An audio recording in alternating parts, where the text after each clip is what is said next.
Civil sociology classes में आप सभी का स्वागत है। तो कल हम लोग समाजशास्त्र का उद्भव और विकास पढ़े थे। आज हम लोग ये जानेंगे कि द स्कोप ऑफ सोशियोलॉजी, समाजशास्त्र का विषय क्षेत्र। समाजशास्त्र का विषय क्षेत्र क्या है? तो मैं आपको बताना चाहूँगा कि देखिए, इसमें दो विषय क्षेत्र है। एक स्वरूपात्मक या विशेषात्मक संप्रदाय और दूसरा जो है वो है समन्वयात्मक संप्रदाय, सिंथेटिक स्कूल। पहला जो है फॉर्मल स्कूल है, दूसरा जो है सिंथेटिक स्कूल है। इसको जानने से पहले थोड़ा सा हम लोग ये जान लेते हैं कि इस स्कूल की क्या जरूरत पड़ी। समाजशास्त्र का विषय क्षेत्र क्या हो, इसके लिए आपको मैं बताना चाहूँगा कि जब विद्वानों में आपस में मतभेद हो जाता है, किसी सब्जेक्ट को लेकर जब विद्वानों में आपस में मतभेद हो जाता है, या आपने देखा होगा कि धर्म में भी अलग अलग संप्रदाय पाए जाते हैं, तो जब धर्मों में भी जो दो विद्वान आपस में नॉलेज के आधार पर आपस में द्वंद्व आ जाता है उनके विचारों में, तब जन्म होता है संप्रदाय का। तो यहाँ पे भी विचारों में, विद्वानों के विचारों में मतभेद है। कुछ विचार इसका विषय क्षेत्र स्वरूपात्मक या विशेषात्मक संप्रदाय मानते हैं, तो कुछ समन्वयात्मक संप्रदाय को मानते हैं। इस विषय क्षेत्र को लेकर विद्वानों में आपसी मतभेद है।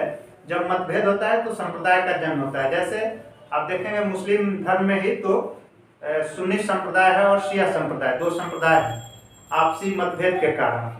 फिर हिंदू में भी आप देखेंगे शैशव और वैष्णव है। अदर धर्मों में देखेंगे तो किसी में श्वेतांबर, दिगंबर, हीनयान, महायान। तो एक क्या है, ये विचारों का मतभेद है। जब विचारों का मतभेद होता है तो दो धाराओं में विचार बढ़ जाता है। तो जो दो धाराओं में विचार बढ़ा, उसका पहला जो धारा है उसको हम लोग कहते हैं फॉर्मल स्कूल, दूसरी जो धारा है उसको हम लोग कहते हैं सिंथेटिक स्कूल। जो फॉर्मल स्कूल है, तो फॉर्मल स्कूल के जो समर्थक हैं जॉर्ज सीमेर, विल्कान, वान वाइज और मैक्स वेबर। आप यहाँ लिखा है, एक बार देख सकते हैं कि जॉर्ज सीमेर, विल्कान, वान वाइज, मैक्स वेबर। ये लोग इसके नाम से भी आपको पता चल रहा होगा कि इस संप्रदाय के लोग इसको विशेष विज्ञान मानते हैं, सोशियोलॉजी को विशेष विषय मानते हैं। और ये इन लोगों का मत है कि जो समाजशास्त्र है ये एक विशेष विज्ञान है, विशेष विषय है, जो क्या करेगा, तो मानवीय संबंधों के स्वरूपात्मक संबंधों का अध्ययन करेगा। मानव के स्वरूपात्मक संबंधों का अध्ययन या विशेष अध्ययन करेगा, विशेषात्मक अध्ययन करेगा। तो विशेष से क्या मतलब है, जिस तरह से आप इन लोगों का मत है कि जिस तरह से अदर सब्जेक्टों में देखा जाए तो केमिस्ट्री केवल केमिस्ट्री का अध्ययन करता है, और जो है आपका देखा जाए बायोलॉजिकल अध्ययन करता है। उसी तरह से इन विचारकों का मानना यह है कि सोशियोलॉजी जो है वो केवल मानवीय संबंधों का एक केवल विशेष अध्ययन करेगा, विशेष समाज का जो है कि विशेष अध्ययन करेगा। इन विद्वानों का मानना है। इन विद्वानों का यह मानना है कि नहीं, समन्वयात्मक संप्रदाय में जो विद्वान हैं, हाउस हैं, सोरोकिन है, इमाइल दुर्खिम है और जिन्सबर्ग है, ये लोग मान रहे हैं कि नहीं, जो सोशियोलॉजी होगा वो एक सामान्य विज्ञान है, सामान्य अध्ययन करता है। सामान्य का तात्पर्य क्या है, तो आप जैसे आपको एक उदाहरण देकर समझाता हूँ कि जिस तरह से आप देखते हैं कि जनरल में सारे लोग फॉर्म डाल देते हैं, सारे लोग फॉर्म भर सकते हैं, चाहे वो बैकवर्ड के हों, SC ST हों या अदर किसी भी कास्ट के हों। तो जनरल जब फॉर्म निकलता है तो सारे लोग उसमें फिलअप कर सकते हैं। लेकिन अगर पार्टिकुलर किसी जाति का निकलता है तो उसमें सारे लोग फॉर्म फिलअप नहीं कर सकते हैं। यहाँ से भी इसको हम समझ सकते हैं। तो विशेषात्मक संप्रदाय का मतलब यही है कि वो केवल पार्टिकुलर उसी चीज का अध्ययन करेगा, और ये पूरे मानव संबंधों का, पूरे समाज का अध्ययन करेगा। जो समन्वयात्मक संप्रदाय है, तो दो तरह के, दो धारा में बढ़ जाता है। कहने का मतलब है कि दो धारा में समाजशास्त्र बढ़ जाता है। एक को हम लोग कहते हैं फॉर्मल स्कूल, दूसरे को कहते हैं सिंथेटिक स्कूल। जो यहाँ से थोड़ा सा मैं आपको बता भी देता हूँ कि आपको एक बार बता देता हूँ कि आप परिभाषा अगर लिखना चाहें तो लिख सकते हैं कि फॉर्मल स्कूल में आप लिख सकते हैं, यह संप्रदाय समाजशास्त्र को एक विशेष विज्ञान मानता है। यह संप्रदाय समाजशास्त्र को क्या मानता है, तो एक विशेष विज्ञान मानता है। इस संप्रदाय के दो प्रमुख समर्थक सर्वश्री जॉर्ज सीमेल, विरकांत, वान मीच, मैक्स वेबर आदि हैं। अन्य विशेष विज्ञान जैसे अर्थशास्त्र, राजनीति शास्त्र आदि की तरह ही समाजशास्त्र भी एक विशेष एवं स्वतंत्र विज्ञान है। यह इस संप्रदाय का मत है। समाजशास्त्र इन विद्वानों के मतानुसार मानवीय संबंधों के स्वरूपों या सामाजिकरण के स्वरूपों का अध्ययन है। सामाजिक संबंधों के स्वरूपात्मक पक्ष पर आधारित पक्ष पर अधिक जोर देने के कारण यह स्वरूपात्मक संप्रदाय कहलाता है। सामाजिक संबंधों के स्वरूपात्मक, जहाँ यहाँ नाम से भी है, स्वरूपों पर अधिक जोर देता है, इसलिए इसे स्वरूपात्मक संप्रदाय कहते हैं। दूसरा जो है, इसको समन्वयात्मक संप्रदाय कहते हैं, सिंथेटिक स्कूल कहते हैं। इस संप्रदाय के अनुसार समाजशास्त्र एक विशेष विज्ञान न होकर एक समान विज्ञान है। इन संप्रदाय के समर्थकों का विचार है कि सामाजिक जीवन के विशेष पक्षों जैसे आर्थिक, राजनीतिक आदि के संबंध में विशिष्ट एवं गहन अध्ययन करने वाले कुछ विशिष्ट विज्ञानों जैसे अर्थशास्त्र, राजनीति आदि के अतिरिक्त समाज के एक सामान्य विज्ञान समाजशास्त्र की भी आवश्यकता है, जो दूसरे विज्ञानों को एक दूसरे से मिलाने एवं सामाजिक जीवन की समान अवस्थाओं से हमारा परिचय कराने का कार्य करे। देखेंगे साधारण भाषा में हम आपको बता रहे हैं। साधारण भाषा में समझिए बस इतना कि समाजशास्त्र का विषय क्षेत्र दो रूपों में, दो संप्रदायों में बटा है। एक को हम लोग कहते हैं फॉर्मल स्कूल, दूसरे को कहते हैं सिंथेटिक स्कूल। फॉर्मल स्कूल में जो स्वरूपात्मक या विशेषात्मक संप्रदाय है, इस संप्रदाय के मानने वाले लोग समाजशास्त्र को एक विशेष विज्ञान मानते हैं और इस संप्रदाय के मानने वाले लोग समाजशास्त्र को एक सामान्य विज्ञान मानते हैं। और सामान्य और विशेष का मतलब है, विशेष का मतलब है कि सामाजिक संबंधों के स्वरूपात्मक पक्ष पर अधिक जोर देते हैं। ये लोग सामाजिक संबंधों के स्वरूपात्मक पक्ष पे विशेष जोर देंगे। पार्टिकुलर इसी चीज को पढ़ने की बात कर रहे हैं। सामाजिक संबंधों के स्वरूपात्मक पक्षों को पढ़ने की पार्टिकुलर बात कर रहे हैं। जैसे अदर सब्जेक्ट में आप देखे होंगे कि केमिस्ट्री का बात करता है, फिजिक्स बात कर रहा है, उसी तरह से इन लोगों का मानना है कि समाजशास्त्र भी केवल आपका सामाजिक संबंधों के स्वरूपात्मक पक्षों का ही अध्ययन करे। लेकिन इसमें इस संप्रदाय के लोगों का मानना है कि नहीं, समाजशास्त्र पूरे समाज का अध्ययन करे, समाजशास्त्र पूरे समाज का अध्ययन करे। और इसमें आप देखेंगे कि ये सामान्य विज्ञान है। सामान्य विज्ञान का मतलब, सामान्य से मतलब क्या है, जनरलाइज में आप देखेंगे कि जनरल का जो फॉर्म निकलता है तो उसमें सारे लोग फॉर्म भरते हैं, लेकिन पार्टिकुलर अगर किसी जाति जैसे बैकवर्ड का फॉर्म है तो उसमें जनरल अप्लाई नहीं कर सकता है। कहने का मतलब है कि पूरे चीज को पढ़ने की बात कर रहा है, सामाजिक संबंधों के पूरे पक्षों पे जोर दे रहा है। आगे हम लोग देखेंगे कि जो आप आगे देखेंगे तो देखा जाएगा कि भाई ये बात तो हो गई कि समाजशास्त्र का विषय क्षेत्र दो धाराओं में बट गया, लेकिन अब हम देखेंगे कि समाजशास्त्र का अध्ययन वस्तु क्या है, समाजशास्त्र क्या पढ़ेगा, समाजशास्त्र क्या पढ़ेगा। तो इसको जानने के लिए भी विद्वानों में आपसी मतभेद है कि समाजशास्त्र क्या पढ़े। तो ऑगस्ट कांट जी जो फादर ऑफ सोशियोलॉजी हैं, सोशियोलॉजी के जो पिता हैं, उन्होंने बताया कि समाजशास्त्र क्या पढ़ेगा, कैसे पढ़ेगा, इसके बारे में उन्होंने बताया कि समाजशास्त्र जो है सामाजिक स्थितिकी और सामाजिक गतिकी। सामाजिक स्थितिकी से तात्पर्य है, सामाजिक स्थितिकी का मतलब सोशल स्टैटिक्स और सामाजिक गतिकी सोशल डायनेमिक। सामाजिक स्थिति से तात्पर्य उन सामाजिक संबंधों, संस्थाओं आदि से है या आदि से है जो परिवर्तित नहीं होते हैं या बहुत धीमे गति से परिवर्तित होते हैं। तो क्या है जो धीमे गति से परिवर्तित का मतलब है कि सामाजिक स्थिति में आपका धर्म और आपका धर्म के साथ साथ इसमें क्या पड़ेगा, तो आपका धर्म हो गया, परंपराएं हो गई, रीति रिवाज हो गई, प्रथाएं हो गई, जनरीतियां जो है, संस्कृति जो है, इसका अध्ययन किया जाएगा इसके अंतर्गत। और सामाजिक गतिकी में इन्होंने क्या बताया, तो सामाजिक गतिकी में इन्होंने बताया कि जो बदलता है समाज के उन पक्षों से है जो तीव्र गति से परिवर्तित हो रहे हैं। तीव्र गति से परिवर्तित का मतलब है नगरीकीकरण, आधुनिकीकरण और औद्योगिकीकरण। तो ये तो अगस्टकाम जी का था, और भी तमाम समाजशास्त्रियों ने इसके विषय वस्तु का निर्धारण किया, रूपरेखा का निर्धारण किया, जिसमें समाजशास्त्री विश्लेषण है।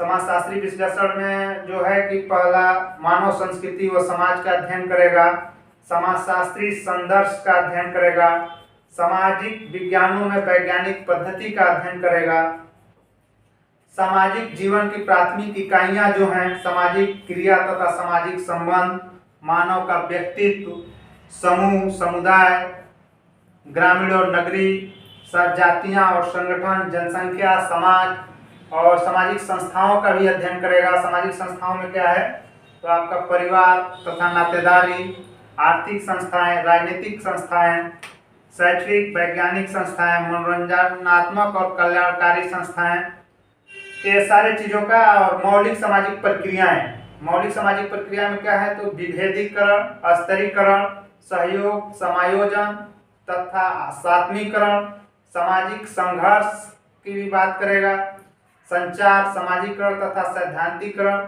इन सारे चीजों को समाजशास्त्र पढ़ेगा। कहने का तात्पर्य यह है कि समाजशास्त्र जो है, अगर कहा जाए तो एक लाइन में हम कह सकते हैं कि समाजशास्त्र समाज का विज्ञान है, और समाज के अध्ययन का अर्थ है मानव जीवन का अध्ययन।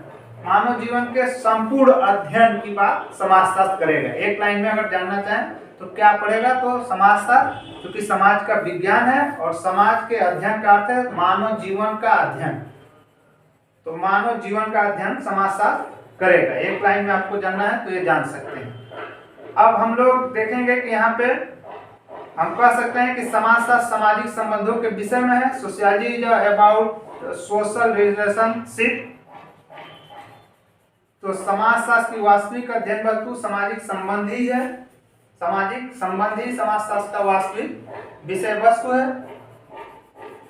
और इसके बाद हम लोग इतना, अगर आप लोग कोई कंफ्यूजन ना हो तो हम आगे बढ़ते हैं। आगे हम लोग देखेंगे, फिर देखा जाएगा कि समाजशास्त्र की प्रकृति कैसी होगी। समाजशास्त्र की जो प्रकृति है, नेचर ऑफ सोशियोलॉजी क्या होगा, तो इसमें दो तरह के पर्सपेक्टिव पाए गए, दो तरह के परिप्रेक्ष्य। यहाँ पे भी विद्वानों में मतभेद हो गया। तो पीछे हम लोग देख रहे हैं कि जब विद्वानों का मतभेद हो रहा है तो दो या तीन या अलग अलग संप्रदाय बन रहे हैं। पीछे हमने देखा कि एक सिंथेटिक स्कूल बना, एक फॉर्मल स्कूल बना। फिर क्या पढ़ेगा, इसमें भी सामाजिक स्थिति या सामाजिक गतिकी। तो इसमें कुल मिलाकर देखा गया तो एक लाइन में ये समझा गया कि समाजशास्त्र समाज का विज्ञान है, और समाज के अध्ययन का अर्थ है मानव जीवन का संपूर्ण अध्ययन। मानव जीवन का संपूर्ण अध्ययन, मानव जीवन के संपूर्ण अध्ययन से क्या तात्पर्य है कि समाज में जो भी घटना या परिघटनाएं घटित होती है जिससे समाज प्रभावित हो रहा है, जिससे मानव प्रभावित हो रहा है, चाहे उसका रहन सहन, कल्चर, खान पान, जो भी आप देख रहे हैं जिससे मानव जीवन प्रभावित होता है, उस सारे चीजों का अध्ययन कौन कर रहा है, समाजशास्त्र। जिसमें आपका संस्थाएं भी है, शादी विवाह, नातेदारी, परिवार, जो भी आप देख रहे हैं जो समाज में पाया जाता है, उन सारे संबंधों का अध्ययन समाजशास्त्र कर रहा है। अब हम आगे देखेंगे कि उन संबंधों का अध्ययन या प्रकृति क्या होगा, किस तरह से उसका अध्ययन किया जाएगा। तो इसमें भी दो तरह के नेचर पाए गए, प्रकृति पाई गई। उसमें पहला है आपका वैज्ञानिक परिप्रेक्ष्य और दूसरा है मानवीय परिप्रेक्ष्य। परिप्रेक्ष्य का मतलब क्या होता है, पर्सपेक्टिव का मतलब क्या होता है, देखने का तरीका या नजरिया, देखने का नजरिया। तो प्रत्येक व्यक्ति का देखने का नजरिया अलग अलग होता है। इसी तरह से विद्वानों का भी अलग अलग नजरिया है समाजशास्त्र को देखने का। समाजशास्त्र का जो नेचर है उसका दो नजरिया है। एक जो नजरिया है, एक जो तरीका है, उसको हम लोग कहते हैं वैज्ञानिक परिप्रेक्ष्य। वैज्ञानिक परिप्रेक्ष्य में क्या होगा, तो जो वैज्ञानिक परिप्रेक्ष्य के मानने वाले साइंटिस्ट हैं वो विज्ञान के हिसाब से इसको, इसके प्रकृति को देख रहे हैं। और विज्ञान का मतलब क्या है, तो क्रमबद्ध ज्ञान से है। और कार्य कारण संबंध, निरीक्षण, परीक्षण, वर्गीकरण और पक्षपात रहित होकर किसी घटना का वर्णन करना वैज्ञानिक पद्धति। वैज्ञानिक परिप्रेक्ष्य के जो विद्वान हैं वो ये मान रहे हैं कि ये जो देखेगा या जो जिसका अध्ययन करेगा उसमें किसी तरह का पक्षपात नहीं होना चाहिए, और इसका जो नजरिया होगा वो तार्किक पूर्ण हो, और जिस घटना या परिघटना का अध्ययन करे उसका निरीक्षण, परीक्षण और वर्गीकरण किया जा सके। दूसरा जो नजरिया है जिसको हम लोग मानवीय परिप्रेक्ष्य कर रहे हैं, तो मानवीय परिप्रेक्ष्य वाले लोग ये मानते हैं कि समाज की जगह व्यक्ति को अधिक महत्व देते हैं, व्यक्ति के अध्ययन को अधिक महत्व देते हैं। समाज के जगह व्यक्ति के अध्ययन को अधिक महत्व इसमें दिया जाएगा, व्यक्ति के अध्ययन को अधिक महत्व दिया जाएगा। व्यक्ति के अध्ययन को महत्व, इसमें क्या, समाज को महत्व दिया जाएगा। समाज को महत्व दिया जाएगा, इसमें व्यक्ति के अध्ययन को महत्व दिया जाएगा। और समाज का भी अध्ययन कैसे करना है हमको, तो वैज्ञानिक ढंग से करना है, और इसमें पार्टिकुलर किसी व्यक्ति का अध्ययन करना है वैज्ञानिक ढंग से। तो ये अगर हम इसमें कहें कि देखेंगे तो मानव का जो स्वभाव है या जो उसका मानव के व्यवहार और पारस्परिक संबंध कुछ ऐसे मूल्य और संवेगों से प्रभावित होते हैं जो बदलते रहते हैं। मानव का स्वभाव भी बदलता रहता है, गतिशील है, इसलिए इसका वैज्ञानिक अध्ययन कर पाना मुश्किल होता है थोड़ा सा। इसलिए अब इसमें आप देखेंगे कि किसी भी व्यक्ति का संवेग, मूल्य, प्रतिमान बदलता रहता है। मान लीजिए एक एग्जाम्पल के ही माध्यम से अगर हम आपको देखें, समझाएं, तो ये पता पाना कठिन हो जाता है कि जिसे वैज्ञानिक आधार पर समझना इसलिए भी कठिन हो जाएगा कि अगर आपको मैं कहूँ तो कहा जाए कि अगर एक प्रेमी अपने प्रेमिका से अपने प्रेमिका को देखता है और उसे सब कुछ अच्छा लगता है उसका, तो मान लीजिए अब उसके अंदर उसके संवेग को समझ पाना वैज्ञानिक आधार पर मुश्किल है। हम लोग उसको कितनों भी समझाएं तो उसकी जो प्रेमिका होगी उसके लिए अच्छा ही होगी। तो इसलिए अब उसके संवेग का, उसके अंदर क्या चल रहा है ये जान पाना थोड़ा मुश्किल है। इसलिए हम लोग ये इसमें जो होता है कि व्यक्ति का पर्टिकुलर अध्ययन किया जाता है, व्यक्ति का अध्ययन को महत्व दिया जाता है। तो इसके अध्ययन के भी 3 विधियां हैं, 3 या 4 विधियां हैं, जिसमें पहला जो विधि है उसको हम लोग कहते हैं, जो पहली विधि है इसमें अध्ययन करने का, आगे हम लोग उसको देखेंगे भी। तो पहली जो है उसको है लोक जीवन पद्धति या निर्जाति पद्धति शास्त्र। लोक जीवन पद्धति, लोक जीवन पद्धति पहली विधि है। जो लोक जीवन पद्धति या निर्जाति पद्धति शास्त्र, निर्जाति पद्धति शास्त्र, इंग्लिश है इसका एथनोमेथोडोलॉजी।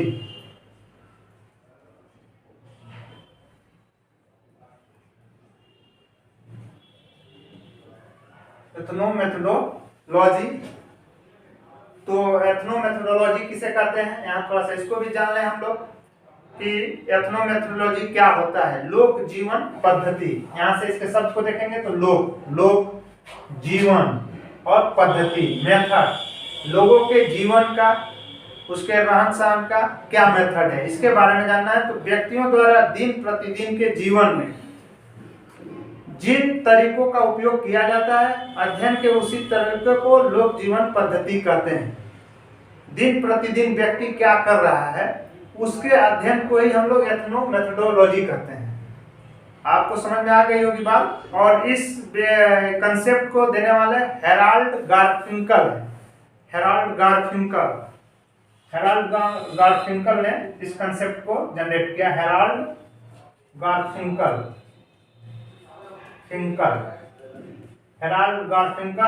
एथनोमेथोडोलॉजी। एथनोमेथोडोलॉजी का मतलब है कि दिन प्रतिदिन के बारे में, किसी व्यक्ति के दिन प्रतिदिन दिनचर्या के बारे में जानना, डेली के बारे में जानना कि वो क्या कर रहा है, क्या खा रहा है, कैसे चल रहा है, उसका व्यवहार कैसा है दिन प्रतिदिन का, उसको ही हम लोग एथनोमेथोडोलॉजी कहेंगे। दूसरी जो विधि है मानवीय परिप्रेक्ष्य का, ये पहली विधि थी मानवीय परिप्रेक्ष्य का।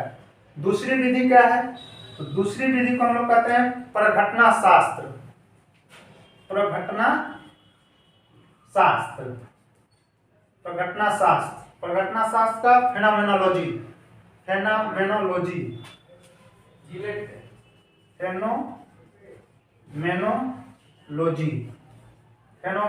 दो शब्दों से भी मिलकर बना है।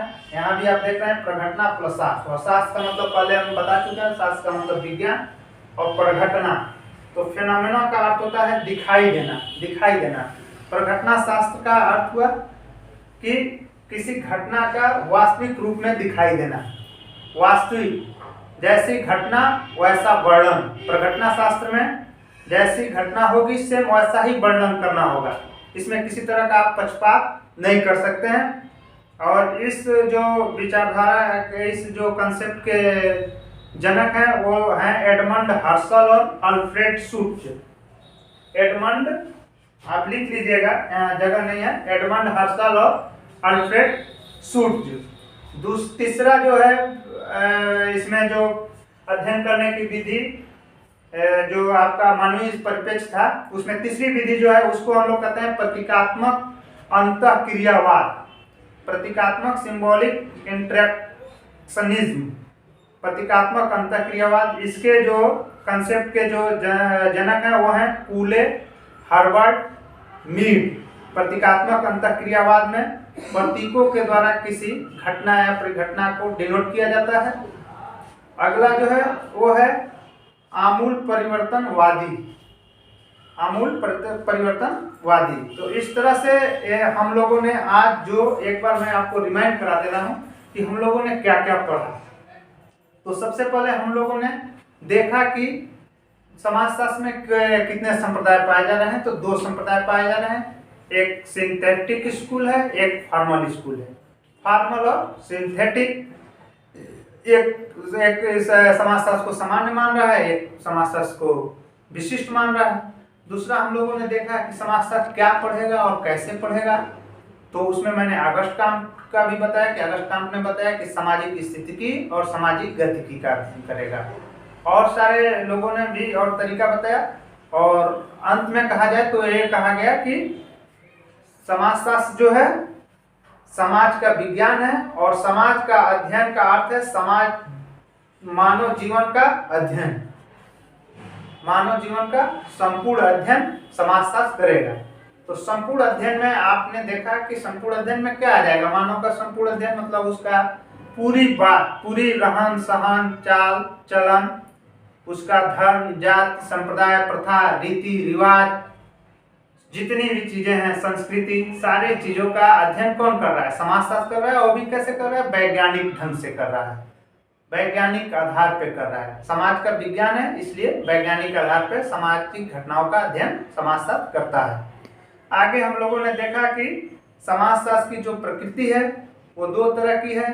पहला जो है वो वैज्ञानिक परिप्रेक्ष्य है, और दूसरा है मानवीय परिप्रेक्ष्य। परिप्रेक्ष्य का मतलब होता है नजरिया, देखने का तौर तरीका। तो जो वैज्ञानिक परिप्रेक्ष्य वाले साइंटिस्ट हैं वो इसको मानते हैं कि ये समाज का अध्ययन करता है। किस आधार पे? तो क्रमबद्ध ज्ञान, कार्य कारण संबंधों को जानता है, निरीक्षण, परीक्षण, वर्गीकरण और पक्षपात रहित होकर समाज का अध्ययन करेगा। दूसरा मानवीय परिप्रेक्ष्य में क्या होता है कि ये समाज की जगह व्यक्ति के अध्ययन को महत्व देता है। इसमें 3 विधियां थी, 4 विधियां थी।